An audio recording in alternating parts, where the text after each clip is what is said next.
Et dans cette correction, c'est dans le but de les remettre dans sa position. Il n'haït pas l'enfant, mais il corrige l'enfant. D'ailleurs, Proverbe et Salomon a écrit beaucoup de choses. La chicotte, c'est une délivrance pour l'enfant. Alléluia. Amen. On a écrit, Salomon a écrit dans Proverbe, ne privez pas la chicotte à ton fils, car c'est une délivrance. C'est pourquoi Christ lui-même avait chicoté même dans les temples. Il a chicoté, il a chassé les esprits. Il a dit encore, vous couriez bien. Qui vous a arrêté pour vous empêcher d'obéir à la vérité? Nous sommes dans la foi, nous sommes dans une course spirituelle. Chacun court de la manière en respectant les principes de la parole. Nous voyons les athlètes, lorsqu'ils courent selon les modèles pour avoir la coupe. Nous les chrétiens, nous courons en respectant la parole du Seigneur que nous avons reçue dans notre vie. Et Paul savait que les chrétiens de Galatie couraient auparavant très bien. Mais dès que leur façon de courir a changé. Et c'est pourquoi Paul disait aux chrétiens de Galatie, vous couriez bien. Qui vous a arrêté pour vous empêcher d'obéir à la vérité? Qui vous a empêché? Vous couriez bien. Chacun connaît sa course. Chacun connaît sa façon de courir devant le Seigneur. Courir bien, c'est dans la lecture de la parole. Courir bien dans l'obéissance des Écritures saintes. Courir bien, c'est dans la prière. Courir bien, de venir tout le temps dans la maison de l'Éternel. Courir bien, de faire des bons actes à Dieu. Courir bien, de louer Dieu partout. Courir bien, de gagner les âmes. Vous couriez bien. Dieu connaît la course de chacun. La récompense de chacun revient à notre Dieu. Mais il a constaté que la course n'est plus conforme à la parole. L'apôtre Paul a constaté ça dans l'église de Galatie, que les chrétiens de Galatie ne couraient plus bien comme c'était autrefois. Il voulait qu'ils puissent faire la rétrospective de leur vie, voir là où tu as tombé et que tu peux les relever et prendre la décision. Cette influence ne vient pas de celui qui vous appelle. Alléluia. L'influence de la négligence. L'influence de la faiblesse dans la prière, l'influence de ne plus la Bible, l'influence de ne plus faire le bien, ne vient pas de celui qui vous appelle. Christ n'a jamais changé. Écoutez-moi. Oui, parfois il y aura des questions pertinentes dans vos psychologies, mais néanmoins, Christ n'a jamais changé. Et la Bible nous dit, celui qui est en nous est plus fort que celui qui est dans le monde. Il ajoute encore, ce n'est plus moi qui vis, mais c'est Christ qui vit dans moi. Donne-toi même la réponse. Si Christ vit en toi, cette faiblesse vient d'où? Cette négligence vient d'où? Cette paresse vient d'où? C'est ce que Paul posait la question aux chrétiens de Galatie. Cette influence-là de faiblesse ne vient pas de Dieu.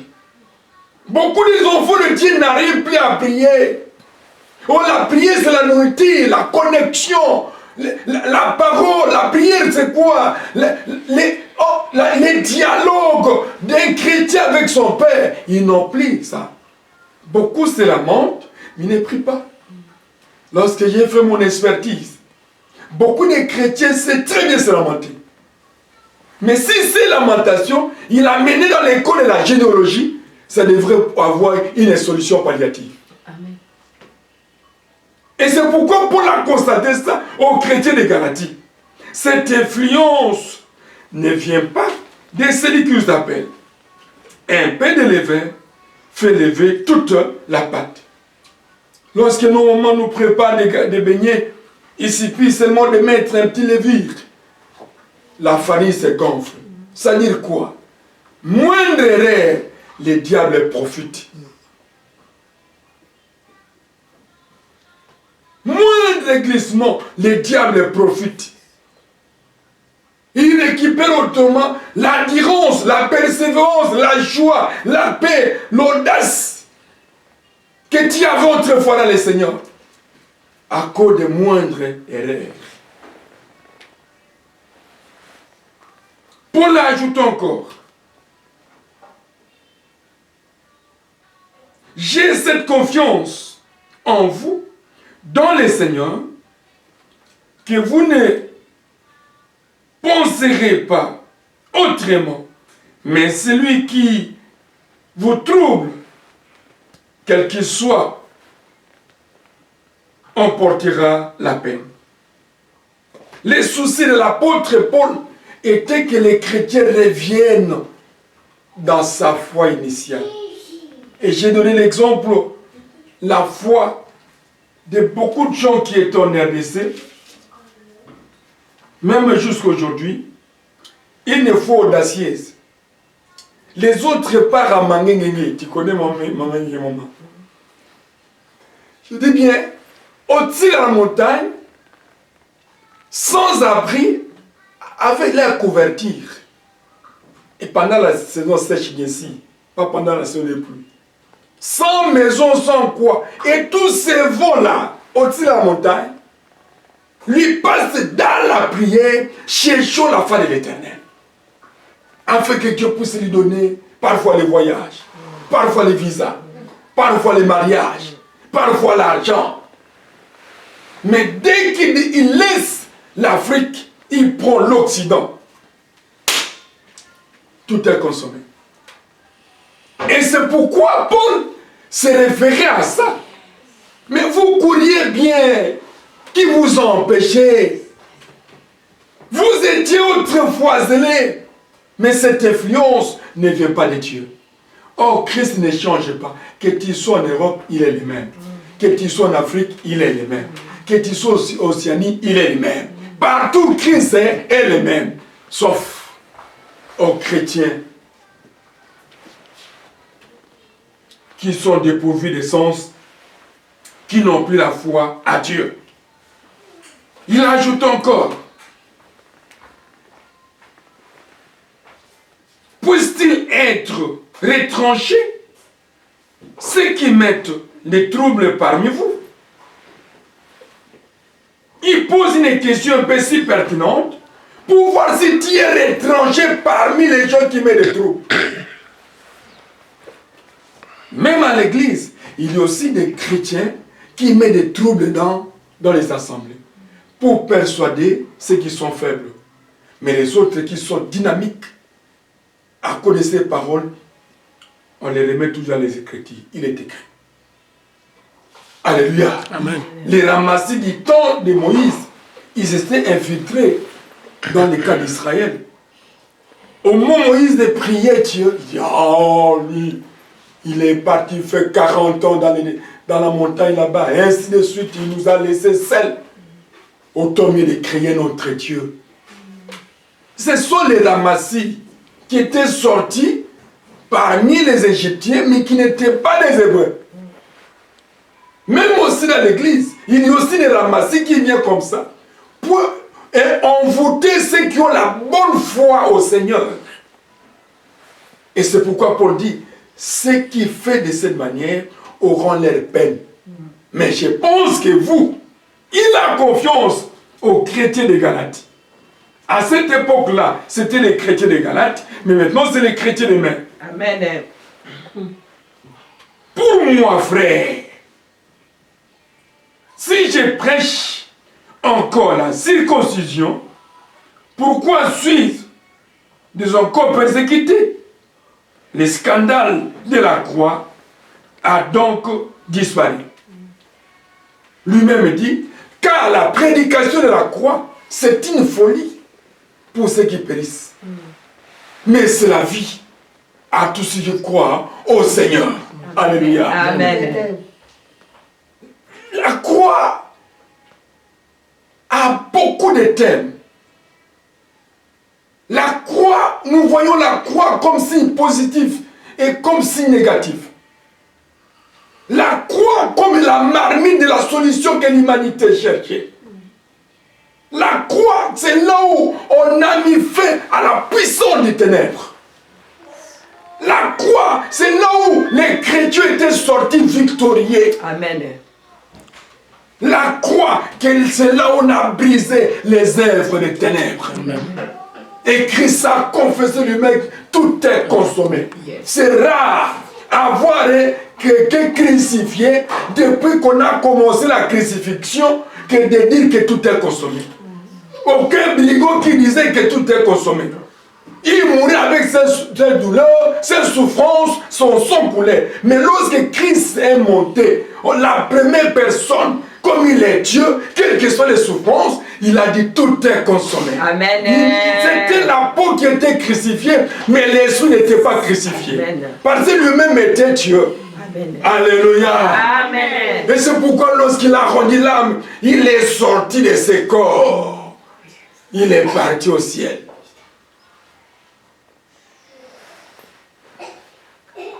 Pour dire, puisse-t-il être retranché ceux qui mettent les troubles parmi vous? Est-ce qu'on peut les retrancher? Paul savait que oui, tout chrétien, tous les enfants de Dieu, tous les païens, lorsqu'ils se présentent dans la maison de l'Éternel, le seul objectif, qu'ils puissent se convertir. Alléluia. Amen. Dieu aime tout le monde. Il a besoin que tout le monde soit sauvé et parvienne au salut. Mais néanmoins, il faut faire très attention. Parce que tous ceux qui viennent au nom de l'Éternel ne sont pas des chrétiens. Parce que les autres disent Seigneur, Seigneur, mais ils ne servent pas Dieu. Ils l'appellent Seigneur par influence, mais leur cœur est éloigné de Dieu. Amen. Mais ceux qui appellent Seigneur, Seigneur, qui mettent ça, la parole de Dieu, en application. Alors il faut faire très attention pour ne pas être parmi cette équipe-là. Pour laver la jalousie. La jalousie de nous les hommes de Dieu et que vous ne puissiez pas perdre les saluts. Alléluia. C'est ça notre objectif. Si je mets Dieu aujourd'hui, et pour que nous tous, on puisse voir le Seigneur au dernier jour. On puisse être avec lui parce que nous allons quitter ce monde. Vanité de vanité. La vie d'un homme se ressemble à une fumée qui s'évapore et qui se dissipe dans la nuée. Nous voyons tout le temps les fumées, les feux, les fumées. Quelques minutes, ça se dissipe. De la même manière avec la vie de l'homme. Alors il faut s'attacher à Dieu. Il ne faut pas laisser abandonner, crucifier encore Christ dans la croix. Lorsque tu entres en arrière, tu recrucifies Christ encore dans la croix. À quoi bon? Que votre foi soit toujours authentique. Amen. Alléluia. Amen. Qu'il pleuve, qu'il neige, dans n'importe quelle circonstance, dans n'importe quel pays, que tu puisses avoir une foi authentique. Les apôtres, malgré la persécution, ils ont gardé la même foi. Ils n'ont pas dit parce que nous sommes flagellés, on nous a tabassés sérieusement à cause de l'évangile, on doit un peu cesser de prêcher ces derniers temps, comme ça on va encore recommencer. Il dit non, on a dit est-ce qu'on vous obéisse ou qu'on obéisse à Dieu? Mais c'est Christ que vous avez crucifié, vous êtes témoin. C'est à travers cet homme que nous prêchons l'évangile. Ah, Gamaliel a dit, si cette œuvre est pour eux, ça va s'atteindre. Mais c'est pour Dieu. Si c'est pour Dieu, alors ne courez pas de risques. Sinon vous risquez de combattre l'Éternel. Leur foi est authentique. Que votre foi soit authentique dans n'importe quelle circonstance. Que tu manges ou pas, tu aies l'argent ou pas, tu aies les trains ou pas, tu aies des voitures ou pas, gardez toujours votre foi. Ce n'est pas les biens matériels qui vont nous sauver, mais nous serons sauvés par la foi. Amen. C'est ça. Nous serons au ciel par la foi. Et tout ça, c'est vanité de vanité. Ça va rester. Paul était jaloux. Comment c'est je suis jaloux de vous? Pourquoi? Parce que je vous ai fiancé avec Christ. Et je ne voudrais pas que chacun puisse perdre la foi. Que ces jours-là, on puisse être présent dans sa gloire et commencer à louer notre Dieu. Il vient bientôt. Amen. Alléluia. Amen. Il vient bientôt. Gloire au Seigneur. Le thème d'aujourd'hui était la foi par la prédication de l'évangile. La foi chrétienne par la prédication de l'évangile.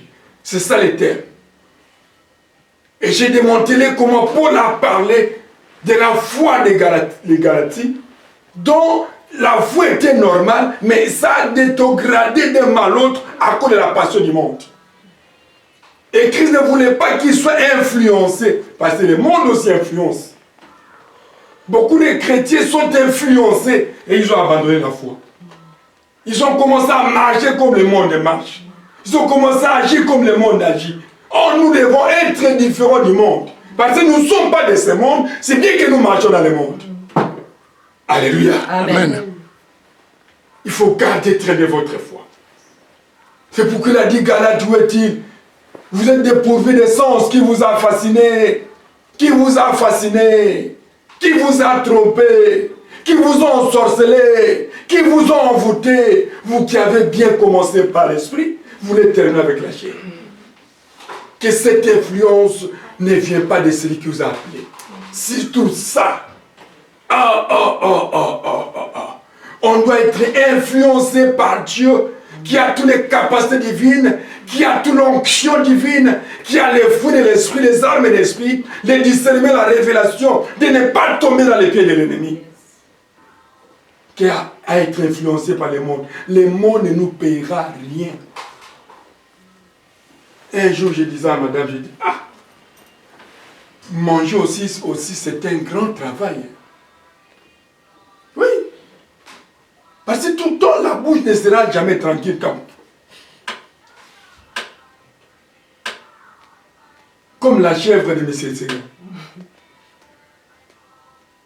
C'est un grand travail. Parce que si tu ne manges pas, tu ne seras tranquille. Mais c'est un travail de broyer jusqu'à ce que l'estomac puisse avoir des matières convenables. Tu ne peux pas avaler comme ça, non, c'est difficile. Oh, si les jardins d'Éden n'étaient pas corrompus, on ne devrait pas sentir la famille dans le monde. Alléluia. Amen. On devrait s'en foutre de la famille. Non, on ne devrait pas même connaître ça. La famille, c'est quoi? Mais l'Occident a essayé de pallier à la famine. Ils ont oublié la famine, ils ont commencé à aller à la création. Amen. Amen. Fermons aussi. Dieu nous a parlé de l'influence. Dieu nous a parlé de la foi. Nous sommes sauvés par la prédication de la foi. Et la foi, c'est l'assurance. La foi, c'est la main de recevoir de bonnes choses à notre Dieu. La foi, c'est l'équipement qu'un chrétien doit avoir pour entrer au ciel. Sans la foi, on ne sera jamais agréable à Dieu. Quelle est cette influence qui vous a animé? Observe-toi, fais l'examen de conscience. Fais la rétrospective de votre foi. Tu étais comment? Et aujourd'hui, tu es comment? Fais la balance. Cette influence ne vient pas de Dieu. Prions tout le Seigneur. Alléluia. Il n'y a que toi, notre Père. Les patrons de la création, nous sommes là devant ta présence. Oh Dieu, nous voulons que notre foi demeure authentique, comme c'était au temps de la Bible. Notre foi demeure authentique, comme c'était au temps des apôtres, comme c'était au temps pied vers l'Éternel. d'Abraham, notre grand-père de la foi. Jésus, avec la prédication de la foi, que moi je suis sauvé et je suis ton instrument de transmission dans le monde. Et certes, c'est pour cette raison, lorsque tu as en alliance avec ton ciel, tu m'as dit, je t'envoie au monde pour libérer les captifs, libérer les miens. Mais voici, Seigneur, je suis toujours là, ton assignation partout, dans toute occasion favorable, je prêche, je dois élever ton grand nom, Jésus, parce que toi, tu es merveilleux. Shiloh, toi, tu es là, les patrons de la création, donne gloire en ton notre Dieu, ranime en colère foi, ranime en colère foi, ranime en colère foi, au nom puissant de Jésus-Christ, afin que leur foi soit une foi audacieuse, les yeux fixés vers toi, et marcher la tête haute, notre Dieu, et fouler tous les risques de l'ennemi, parce que tout est consommé. Et nous croyons, Seigneur, par la prédication de la croix, c'est une salut pour nous qui croyons, c'est une vie, notre Dieu. Mais tous ceux qui ne croient pas, pour eux c'est un danger. Mais pour nous c'est une vie, que cette vie, Seigneur, repose sur nous, en gardant la foi, jusqu'au jour lorsque tu viendras dans ta gloire. Tu es d'Abraham, toi tu es réel. Il n'y a que toi le Seigneur Israël. J'ai confiance en toi, les rois de nations. Et tu es notre Dieu qui est comme toi. Je m'abandonne entre tes mains et j'abandonne ton église entre tes mains. Prends soin de ton peuple. Prends soin de ton peuple. Prends soin de ton peuple. Prends soin de ton peuple. Dans le nom puissant de Jésus-Christ. Merci.